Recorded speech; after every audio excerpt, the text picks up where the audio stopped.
예수님이 길에 나가실 때에 한 사람이 달려왔습니다. 그는 깍듯이 예의를 갖추었고요, 예수님께 다가와 무릎을 꿇었습니다. 그리고 선한 선생님이라고 부르고 있습니다. 자, 오늘 본문 17절을 다시 한번 보실까요? 함께 읽겠습니다. 시작. 예수께서 길에 나가실새 한 사람이 달려와서 꿇어앉아 묻자오되 선한 선생님이여 내가 무엇을 하여야 영생을 얻으리이까? 여러분, 당시 신실한 유대인이라면 무엇을 하여야 영생을 얻으리이까? 라는 이 질문에 대한 답을 알고 있었습니다. 당시 랍비들은 늘 이렇게 가르쳤습니다. 하나님의 법을 지키고 모든 죄를 피해라. 이것이 영생을 얻는 길이다.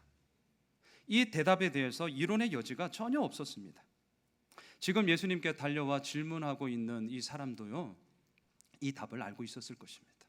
왜냐하면 이 사람은 신실한 유대인이었기 때문에 그렇습니다. 19절을 한번 보세요. 제가 읽을게요. 내가 계명을 안 하니 살인하지 말라, 간음하지 말라, 도둑질하지 말라, 거짓 증언하지 말라, 속여 빼앗지 말라, 내 부모를 공경하라 하였느니라. 자, 예수님이 10계명을 인용해서 지금 계속 말씀하고 있잖아요. 자, 이 말씀에 대해서 부자 청년의 대답을 한번 봅시다. 20절을 우리 함께 읽겠습니다. 20절 시작. 그가 여짜오되 선생님이여 이것은 내가 어려서부터 다 지켰나이다. 네, 이 사람의 삶은 분명 깨끗했습니다. 깨끗했어요. 살인하지 말라, 예수님이 6계명을 말씀하실 때에 자신은 저 살인한 적이 없습니다 라고 대답할 수 있었습니다. 간음하지 말라, 예수님이 7계명을 말씀하실 때 주님, 저 순결한 사람입니다 라고 대답할 수 있었습니다. 도둑질하지 말라 8계명을 말씀하실 때 주님, 저 도둑질한 적 없습니다 라고 대답할 수 있었고요. 거짓 증언하지 말라 9계명을 말씀하실 때 주님, 저는 결코 다른 사람들에 대해서 거짓 증언한 적이 없습니다 라고 대답할 수 있었던 아주 깨끗한 사람이었습니다. 이것만이 아니더라고요. 오늘 본문에 보니까 부모님을 공경했고요, 다른 사람을 속여 빼앗은 적이 단 한 번도 없었습니다. 이런 그의 모습은 최근에 생긴 것도 아닙니다. 살아오면서 그냥 가끔 그냥 하는 거를 괜히 이렇게 과장할 때가 있잖아요. 항상 그렇게 하는 것처럼. 근데 오늘 본문에 보면 이 사람은 그런 것도 아니에요. 뭐라 그러죠? 선생님이여 이것은 내가 어려서부터 다 지킨 것입니다. 어려서부터 그는 도덕적으로 바르게 살았고 지금도 그렇게 살고 있는 신실한 유대인이었습니다. 오늘 보면 22절도 보세요. 어떻게 시작하고 있죠? 그 사람은 뭐가 많습니까? 재물이 많은 거로 상당한 재산을 소유하고 있었던 부자입니다. 당시 유대인들은요, 이 물질의 부함을 착한 행실로 말미암아 하나님께서 주시는 복이다라고 생각을 했습니다. 자, 반대로 가난은 그럼 무엇일까요? 죄를 지음으로 말미암아 하나님께서 복을 주시지 않는 거다라고 생각을 했습니다. 이게 당시 유대인들의 사고관이었습니다. 자, 이런 관점으로 보면 오늘 본문의 이 사람은요, 하나님께 복을 받은 사람입니까? 안 받은 사람입니까? 받은 사람이죠. 왜요? 부자니까요. 착한 행실로 말미암아 그 행실에 대한 대가로 하나님께서 복을 주신다라는 것이 그 당시의 개념이라면 이 사람은 하나님께 복을 받은 사람이죠. 이뿐만이 아니더라고요. 이 사람은 마가복음에는 기록되어져 있지 않지만 누가복음 18장 18절을 보면 관리였어요. 마태복음 19장 20절을 보면 젊은 청년이었습니다. 그래서 흔히들 오늘 본문에 나오고 있는 이 사람을 일컬어 우리는 얘기합니다. 부자 청년, 이렇게 명명을 하죠. 자, 돈이 있고요, 명예가 있고요, 나름대로의 힘을 가지고 있던 사람이었어요. 더군다나 젊어요. 아직 할 수 있는 여지가 너무나도 많은 그런 젊은이였습니다. 남들이 보기엔 너무나도 완벽하죠. 부족함이 없어요. 진짜 부러움의 대상이었습니다. 하지만 부자 청년에게는 무엇을 해야 영생을 얻을 수 있습니까? 라는 이 질문에 대한 풀리지 않는 답답함이 있었어요. 채워도 채워지지 않는 공허함이 있었다라는 것이죠. 자, 여러분 저를 한번 보세요. 지금 오늘 이 본문을 우리가 대하고 있는데 이 부자 청년의 마음을 보셔야 됩니다. 마음을. 풀리지 않는 이 답답함, 채워지지 않는 이 공허함이 보이셔야 돼요. 제가 왜 이 이야기를 하냐면 이 사람은 어려서부터 다 지켰거든요. 부자라니까요. 관리해요. 젊습니다. 다 갖고 있어요. 다 갖고 있어. 너무 부러워요. 그런데 이 답답함, 이 공허함이 그의 마음에 있다라는 것이 먼저 우리들 마음속에 공감이 되냐라는 것입니다. 우리는 그렇지 않잖아요. 있으면 좋잖아요. 있으면 좋잖아요. 이 사람은 정말 답답했습니다. 이 사람은 정말 공허했습니다. 그래서 예수님께 와서 묻는 것이죠. 자, 여러분 이 뿌리를 한번 보면 좋겠습니다. 왜 이러한 답답함, 이러한 공허함이 있었냐라는 것이죠. 왜 그랬을까요? 왜? 저는 이 부분에 대한 힌트를 부자 청년의 질문에서 한번 찾아보려고 합니다. 자, 이 부자 청년의 질문을 다시 한번 보세요. 뭐라고 질문하고 있죠? 내가 무엇을 하여야 영생을 얻으리까? 자, 부자 청년은 자신이 무엇을 해야만 영생을 얻을 수 있다라는 생각을 가지고 있었습니다. 그래서 어려서부터 계명을 다 지킨 것이죠. 열심히 했습니다. 정말 열심히 했습니다. 부족하다 싶으면 더 열심히 했습니다. 그런데도 뭔가 아쉽다 싶으면 더더욱 열심히 했습니다. 이 부자 청년이 열심히 하면 할수록 주변 사람들의 반응은 어땠을까요? 와, 대단하다. 아니 부자지, 돈도 많지, 나름대로의 관리지, 힘도 있지, 더군다나 청년이잖아요. 저 청년 정말 신실하다. 와, 진짜 믿음 좋다. 우리 사이에 삼았으면 좋겠다. 뭐 이런 생각 들지 않았겠어요? 이 청년은 열심히 하면 할수록 주변의 반응은 더 이 사람을 높게 보는 거였어요. 정말 흠잡을 게 없었습니다.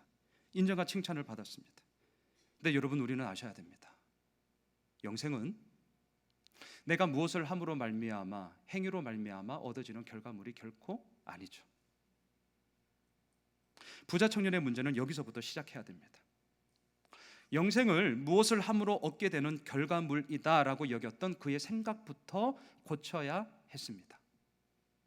이 생각을 고치지 않는 한 열심을 하면 다할수록 오히려 그의 공허함과 궁핍함은 점점 더 커져가는 아이러니에 빠지게 됩니다. 이 생각을 고치지 않으면 하나님 앞에 나름대로의 열심을 다해서 나아가건만 정말 그 진리에 대한 목마름은 더 커지게 될 뿐이라는 것이죠. 부자 청년은 이게 문제였습니다. 근데 더 큰 문제는 뭐냐? 정작 자신은 자기를 보지 못했다라는 거예요. 그렇기 때문에 예수님이 길에 나가실 때에 예수님 앞에 무릎을 꿇고 지금 질문하죠. 선생님이요, 내가 무엇을 해야 영생을 얻을 수 있겠습니까? 자, 그러자 예수님이 대답을 하시는데요. 18절 말씀 우리 함께 볼까요? 오늘 보면 18절입니다. 함께 읽겠습니다. 시작. 예수께서 이르시되 내가 어찌하여 나를 선하다 일컫느냐? 하나님 한 분 외에는 선한 이가 없느니라. 자, 부자 청년에게 보이신 예수님의 첫 번째 반응입니다. 그런데 이상하죠?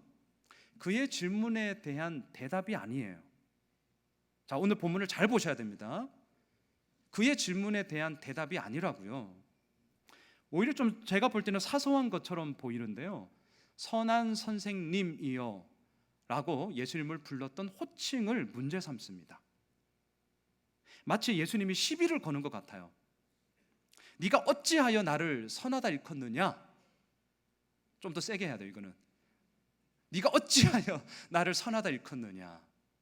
예수님이 마치 이 부자 청년에게 괜히 호칭을 가지고 시비를 거는 것 같습니다.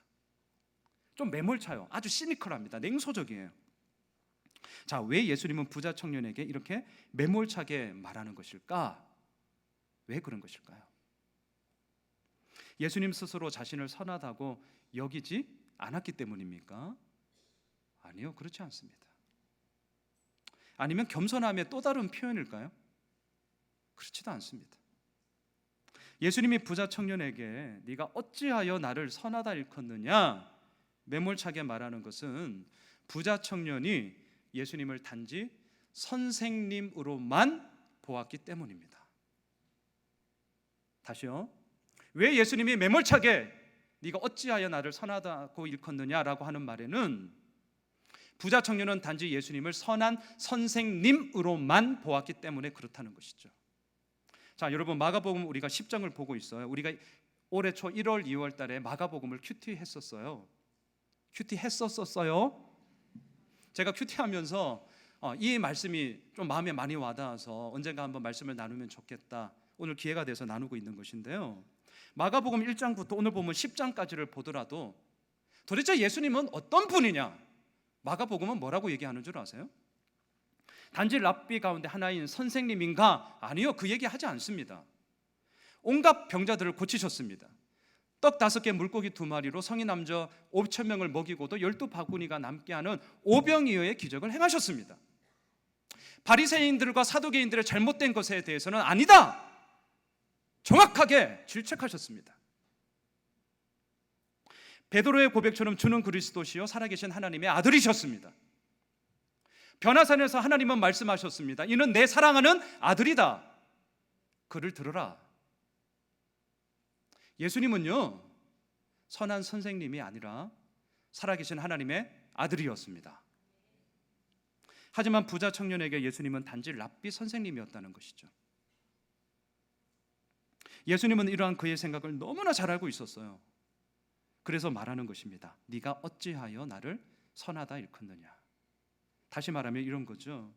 나를 한낱 선생으로만 보면서 나를 선하다라고 아첨하느냐, 아부 떠느냐 라는 말입니다.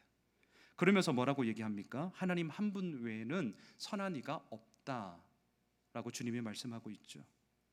예수님은 철저히 하나님 한 분만을 생각했습니다. 그렇게 지금 부자 청년에게 얘기하는 거예요. 너는 그 하나님만을 봐야 되는데 왜 보지 못하는 것이냐? 예수님은요, 자기 자신을 결코 내세우지 않았습니다. 오직 하나님만을 지금 내세우고 있습니다. 자, 오늘 본문 19절을 보겠습니다. 오늘 본문 19절 함께 읽겠습니다. 시작. 내가 계명을 안 하니 살인하지 말라, 간음하지 말라, 도둑질하지 말라, 거짓 증언하지 말라, 속여 빼앗지 말라, 내 부모를 공경하라 하였느니라. 자, 여기서 우리가 기억할 게 있어요. 지금 우리가 보고 있는 이 본문은 예수님과 부자 청년과의 대화입니다. 이 두 사람의 대화의 주제가 뭐예요? 지금 주제가 뭐죠? 우리가 17절에서 봤습니다. 17절에서 내가 무엇을 하여야 영생을 얻을 수 있습니까? 이게 이 두 사람의 주제이죠. 대화의 주제입니다. 자, 만약에 우리가 이 질문을 받았다면 여러분들은 어떻게 대답하실 겁니까? 어떻게 해야 영생을 얻을 수 있죠? 뭐라고 대답하시겠습니까? 주변의 사람이 얘기하는 거예요. 어떻게 해야 구원을 받을 수 있나요? 어떻게 해야 영생을 얻을 수 있을까요? 우리의 답이 뭐죠? 제가 이 질문을 받았다면 대답할 것입니다. 영생을 얻는 길은 오직 하나밖에 없습니다. 예수 그리스도를 믿는 것이죠. 그러면서 제 나름대로의 얘기를 할 것입니다. 그런데 오늘 본문에 보면 예수님은 그렇게 하지 않더라는 거예요. 이게 고민이었습니다. 말씀을 묵상하면서 정말 고민이었어요. 예수님은 그렇게 하지 않더라는 거예요. 어떻게 해야 영생을 얻을 수 있습니까? 어떻게 해야 구원을 얻을 수 있습니까? 라는 이 질문에 대해서 하나님의 은혜로 말미암아 주어지는 그 값없이 주어지는 구원의 선물을 예수님은 말씀하지 않더라는 것이죠. 수가성 사마리아 여인에게 하셨던 거 기억하세요? 내가 그리스도다, 내가 메시아다, 고로 나를 믿어라. 때로는요, 아주 강력하게 자기 자신에 대한 정체성을 말씀하시면서 나를 믿어라 말씀하셨거든요. 그런데 오늘 본문에서는 그렇게 하지 않더라는 거예요. 오늘 보면 19절에는 뭘 얘기합니까? 율법을 대표하는 10계명이잖아요. 지금 예수님이 내가 무엇을 해야 영생을 얻을 수 있겠습니까? 라고 하는 질문에 대해서 10계명을 답하고 있더라는 것이죠. 왜 이렇게 하시는 걸까요? 저는 예수님이 잘 이해가 되지 않습니다. 여러분 진짜 생각해 보셔야 됩니다. 왜 예수님은 10계명을 말씀하고 있는 것이죠? 당시 유대인들처럼 율법을 지켜야만 영생을 얻는다라고 예수님이 생각하셨기 때문입니까? 아니요, 그렇지 않습니다. 예수님은 부자 청년이 율법을 다 지킴으로 말미암아 영생을 얻을 것이야 라고 생각했기 때문입니까? 아니요, 그렇지 않습니다. 근데 왜 10계명을 말씀하고 있죠? 예수님이 십계명을 말씀하시는 것은요, 하나님 앞에서 자신이 어떠한 존재인지를 볼 수 있게 하는 거울이 십계명이었기 때문에 그렇습니다. 이 부분이 좀 이해가 되지 않는다면 거울이라는 한 단어를 좀 기억하시면 좋겠습니다. 자, 보세요. 우리는 법이 있어야 됩니다. 법은 다른 말로 기준이죠. 기준이 있어야 이 행위가 옳은 것인지 잘못된 것인지를 판단할 수 있습니다. 법이 있어야 이 사람이 죄인인지 의인인지 우리는 판단할 수 있습니다. 율법은 필요합니다. 율법은 구원에 이르게 하는 몽학 선생이다라고 신약은 되어 있습니다. 지금 예수님은요, 이 율법을 대표하는 십계명을 통하여서 지금 이 사람에게 비추어 보는 것입니다. 과연 네 모습이 어떠한가를 보라는 거예요. 자, 율법을 통해 내가 죄인임을 깨닫게 됩니다. 내가 죄인임을 깨닫게 되었을 때 우리는 생각하게 되죠. 그러면 이 죄를 어떻게 해결할 수 있을까 생각하게 됩니다. 그 부분에 대해서 우리가 찾으면 찾을수록 얻게 되는 문제의 답은 무엇입니까? 내가 하는 게 아니구나. 오직 하나님의 은혜로만이 이 죄의 문제를 해결할 수 있는 것이구나 라는 것을 알게 되죠. 예수님은 지금 십계명을 통해 하나님 앞에서 부자 청년이 어떠한 자인지를 보여주고자 함이었어요. 거울을 비춘 것입니다. 보라는 거예요. 하나님 앞에서 네 자신의 모습이 정말 어떠한 건지를 정직하게 보라는 거예요. 근데 문제는 무엇입니까? 부자 청년은 자신의 모습을 보지 못했습니다. 자기가 하나님의 법을 어긴 자라고 전혀 생각하지 않았습니다. 오히려 부자 청년은 오늘 본문에 보니까요, 아주 당당합니다. 당당해요. 예수님이 말씀하셨죠. 살인하지 말아라. 이 얘기를 들을 때 이 부자 청년의 마음에는 어떤 마음이 들었을까요? 주님, 저 살인한 적 없습니다.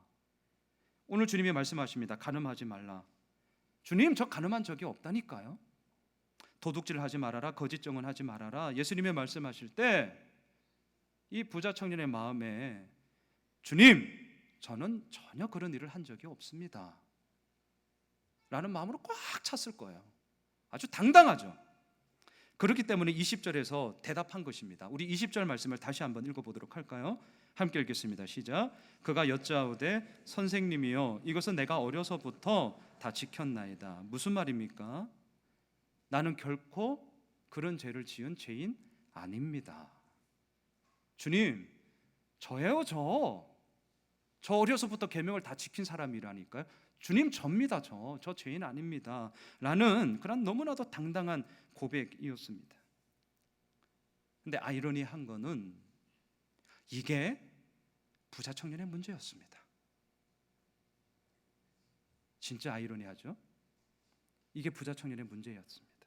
왜냐하면 어려서부터 다 지켰습니다 라고 하는 자신의 의로움이 결국은 날마다 오늘도 필요한 하나님의 은혜를 점점 밖으로 밀어내고 있었기 때문입니다. 다시요. 내가 의롭습니다, 내가 다 했습니다 라고 하는 그의 마음속에 꽉 차 있는 의로움이 오늘도 우리들에게 필요한 하나님의 은혜를 점점 필요 없습니다, 그냥 제가 할 수 있는데요 라는 것으로 밀어냈기 때문에 그렇습니다. 여러분, 나에게 그럴 만한 권리가 있다라고 생각하면 하나님의 은혜는 경험하기가 쉽지 않습니다. 제가 지난 교회에서 제자 훈련을 함께 했던 한 50대 중반의 성도님이 계셨어요. 이분이 교회를 오게 된 동기가 정말 재미있습니다. 아주 골프에 아주 빠져있는 분이에요. 미친 분이에요. 골프에. 날씨가 오늘 조금 이제 비가 좀 개었죠. 날씨가 아주 궂은 날씨였는데도 당시 이래 같이 좀 사업하던 사장님들 몇 분이랑 함께 이제 간 거예요. 날씨가 좋지 않은데도 골프를 열심히 이제 이렇게 치고 있었답니다. 근데 아니나 다를까 날씨가 좀 상당히 굳었는데 저 멀리서 우르릉 캉캉하면서 낙뢰가 이렇게 빵 떨어지는 거를 저 멀리서 떨어지는 걸 본 거예요. 그런데 그때 갑자기 이 사장님의 마음속에 나도 한 방에 갈 수 있겠다. 갑자기 이 두려움이 확 엄습해 오더라는 거예요. 그래도 골프 또 칠 건 다 쳤대요. 그리고 집으로 돌아왔어요. 근데 이 마음이 쉽게 사라지지 않는 것이었습니다. 어떻게 할 수 있을까라고 하다가 그게 계기가 되어서 이제 교회에 나오신 분이에요. 이분은 고등학교를 졸업했어요. 대학은 가지 못했습니다. 정말 밑바닥에서부터 산전수전, 공중전, 육박전까지 진짜 인생의 모든 것들을 다 경험하면서 중소기업을 이끄는 사장님이 되신 분이었어요. 자, 교회에 나오니까 막 사람들이 얘기하는 거예요. 사랑합니다. 저 상당히 이렇게 오글오글거리는 샬롬 뭐 이러면서 막 예배합시다, 기도합시다, 찬양합시다, 기도해 드릴게요, 뭐 이런 얘기들 너무 좋았어요. 너무 좋았다는 거죠. 네, 다 수긍이 갔다고 했었습니다. 근데 이해가 되지 않는 말이 있다고 했어요. 저에게. 궁금하시죠? 저도 너무 궁금해서 얘기했죠. 성도님, 근데 뭐가 이해가 안 되죠? 뭐예요 그게? 그랬더니 이 얘기를 하시더라고요. 교회 오면 뭐든지 다, 목사님들은 한결같이 다 하나님의 은혜입니다, 이 얘기를 하는데 진짜 도저히 이해가 되지 않는다는 것이었습니다. 뭘 해도 다 하나님의 은혜라고 하니 미치고 환장하게 되는 거예요. 왜냐하면 이분은 남들 놀 때 이랬거든요.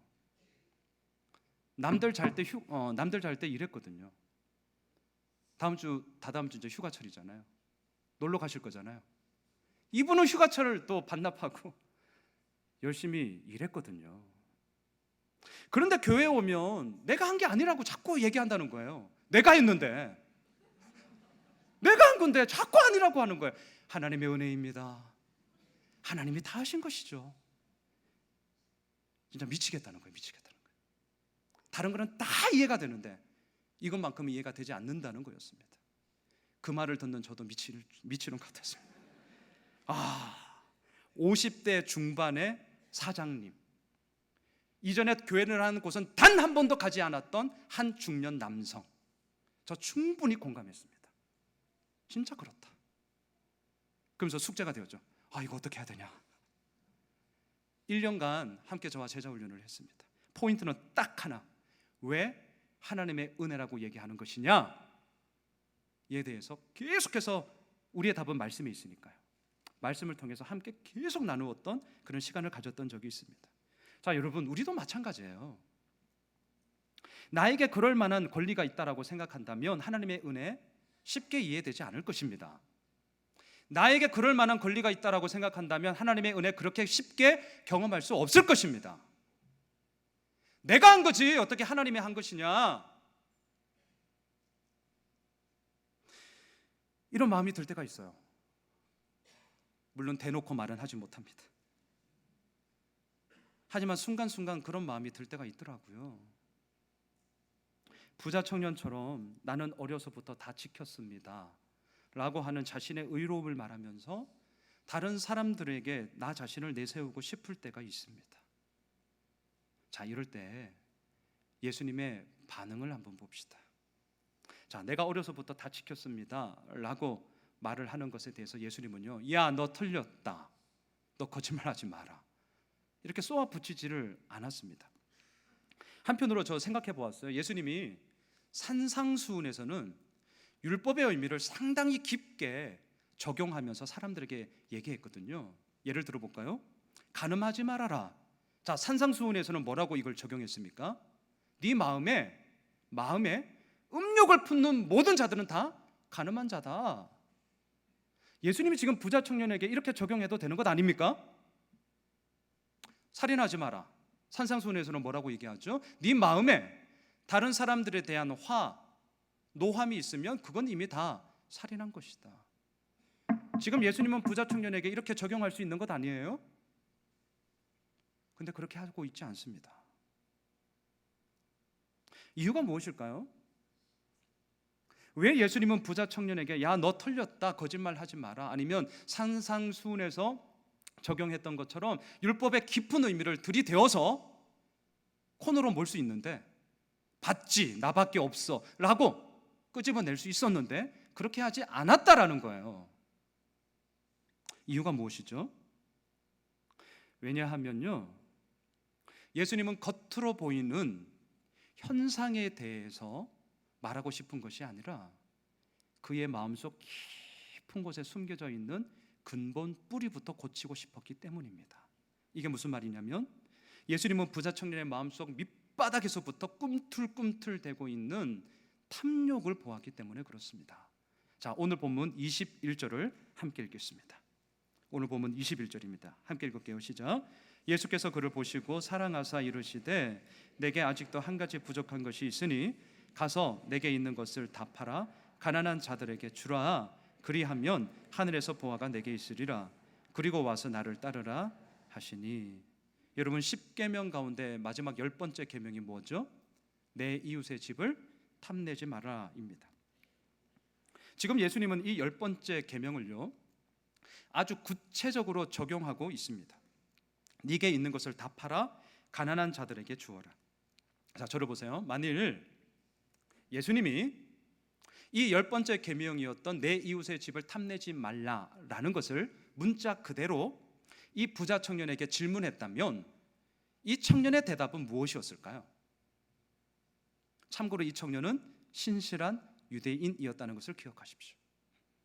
내 이웃의 집을 탐내지 말라 10번째 계명을 있는 그대로 질문했다면 이 청년의 답은 무엇이었을까요?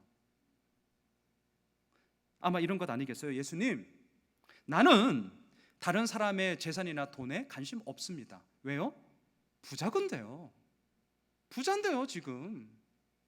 나는 지금으로도 충분히 만족합니다. 결코 다른 사람의 것을 탐내지 않습니다 라고 대답했을 것입니다.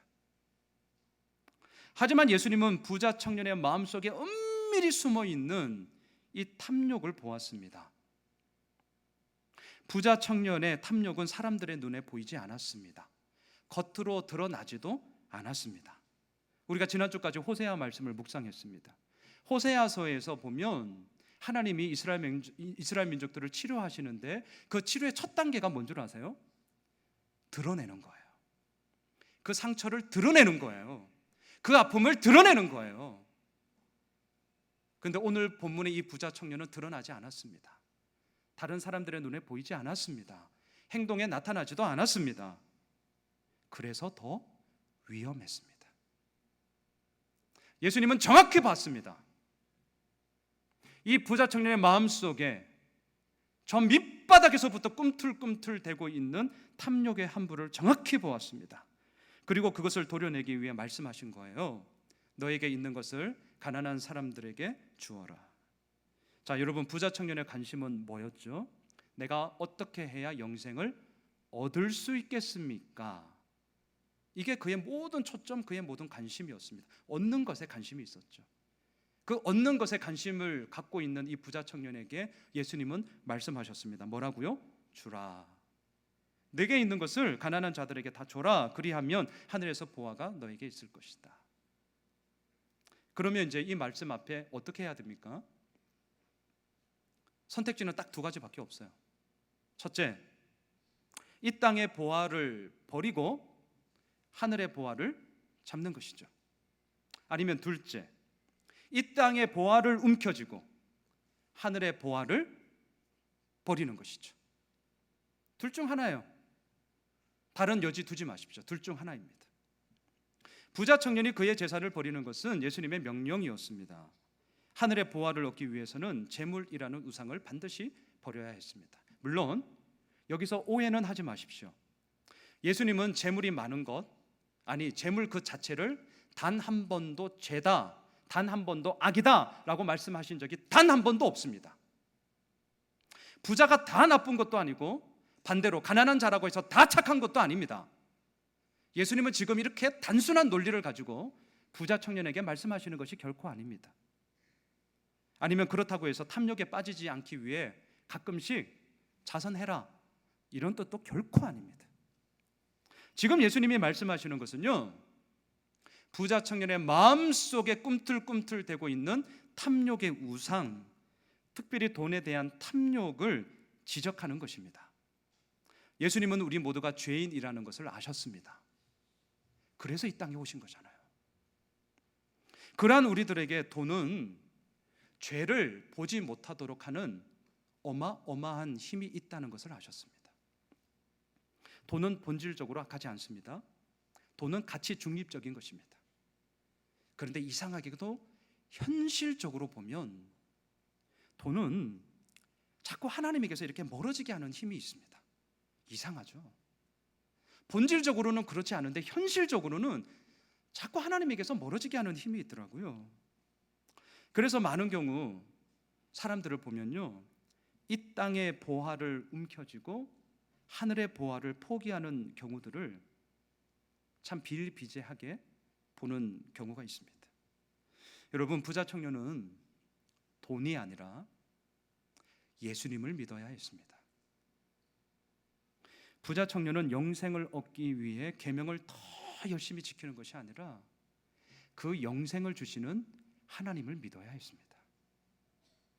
그렇기 때문에 예수님은 부자 청년에게 너무나도 명확하게 말씀하고 있습니다. 와서 나를 따르라. 이 말은 무슨 말입니까? 너는 지금 누구를 따르고 있니? 너 지금 무엇을 따르고 있는 거야?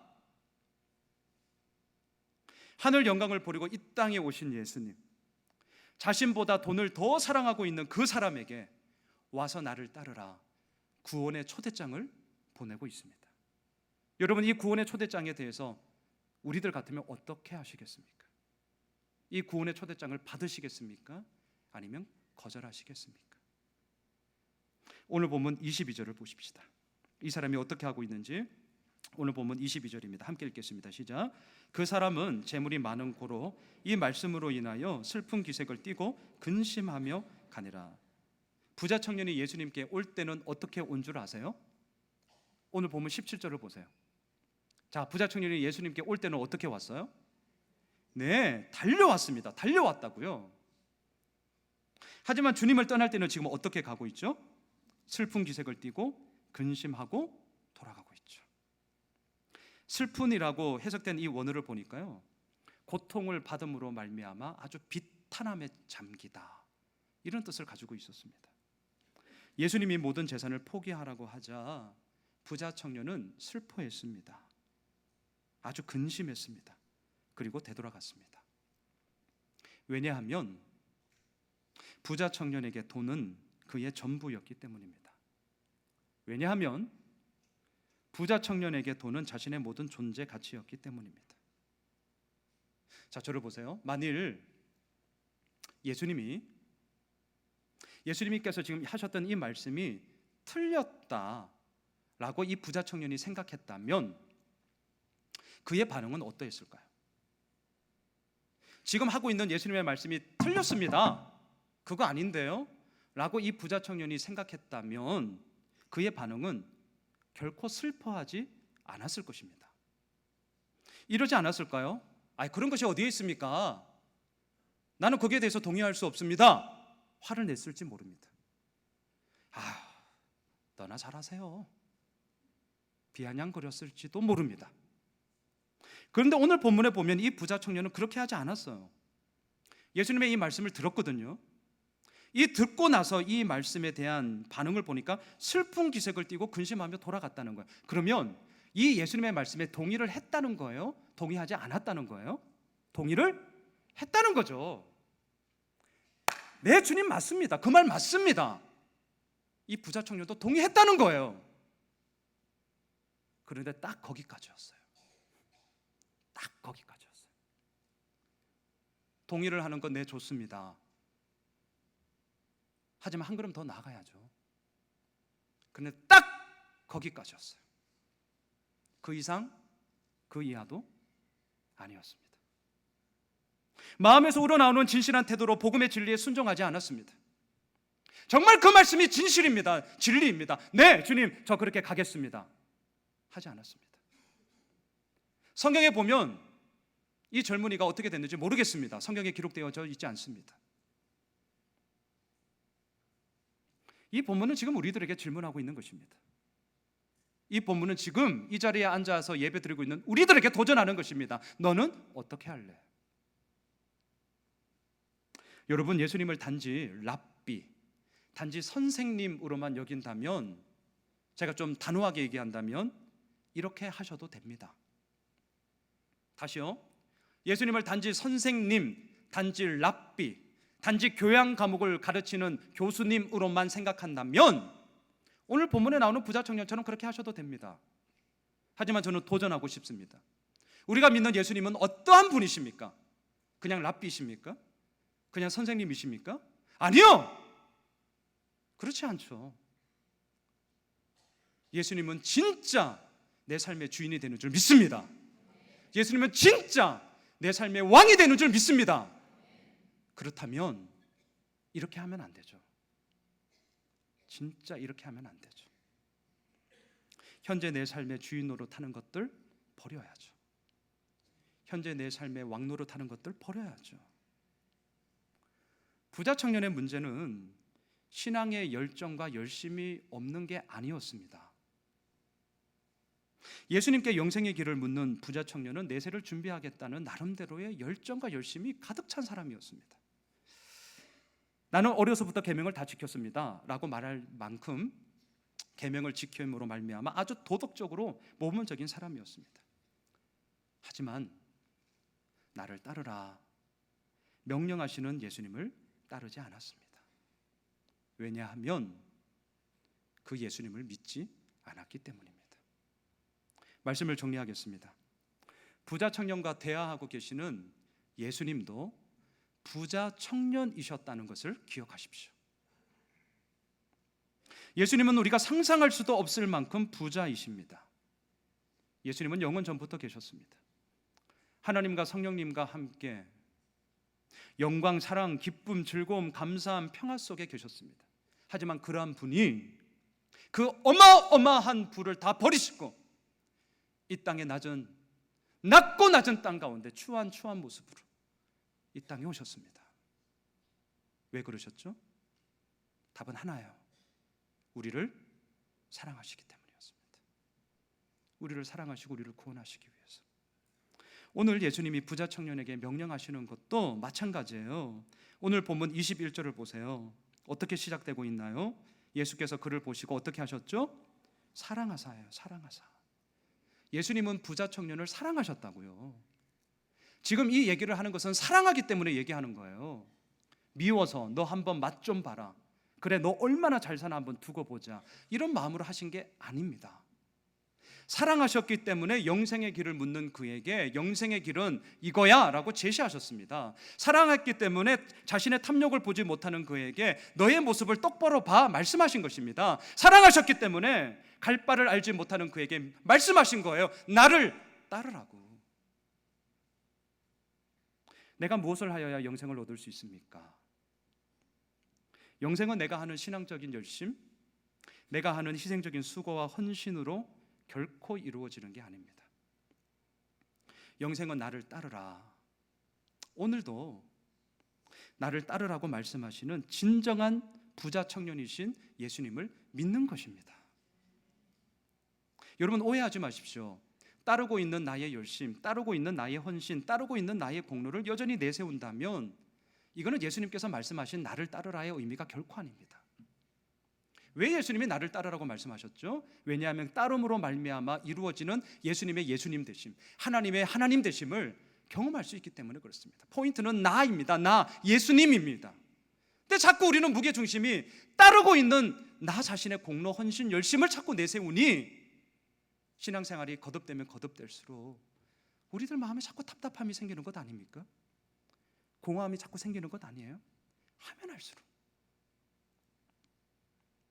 여러분, 우리는 오늘도 이 시간 우리에게 영생을 주시는 그 예수님께 마음을 정말 쏟아내셔야 됩니다. 나의 눈으로 예수님을 바라보고요, 나의 입으로 예수님을 고백하고요, 나의 손과 발로 예수님이 살아셨던 그 삶을 뒤따라 살으셔야 됩니다. 바라기는 슬픈 기색을 띠고 근심하며 돌아가는 이런 부자 청년이 안 되었으면 좋겠습니다. 정말 안 되었으면 좋겠습니다. 진정한 부자 청년이신 예수님을 우리 진짜 같이 바라봅시다. 혼자 있으니까 너무 힘들어요. 혼자 그 길 가려니까 내가 굳이 이 길 가야 되나? 힘들더라고요. 그래서 예수님께서 지금 주변에 있는 우리 모든 믿음의 가족들을 세워주신 거예요. 붙여주신 거죠. 믿음의 공동체 가운데 있는 이유가 바로 이것 아니겠어요? 우리 함께 걸어갑시다. 정말 나를 따르라고 말씀하시는 진정한 부자 청년이신 예수님의 그 말씀 앞에 우리 이번 한 주간도 따라갑시다. 힘들면 함께 기도합시다. 우리 함께 갑시다. 그 길만이 우리들의 진리의 길이고 그 길만이 우리들의 생명의 길입니다. 잊지 마십시오. 우리들의 왕, 우리들의 주인은 오직 한 분이십니다. 예수 그리스도이십니다. 우리 시간 다 함께 일어나셔서 오늘 찬양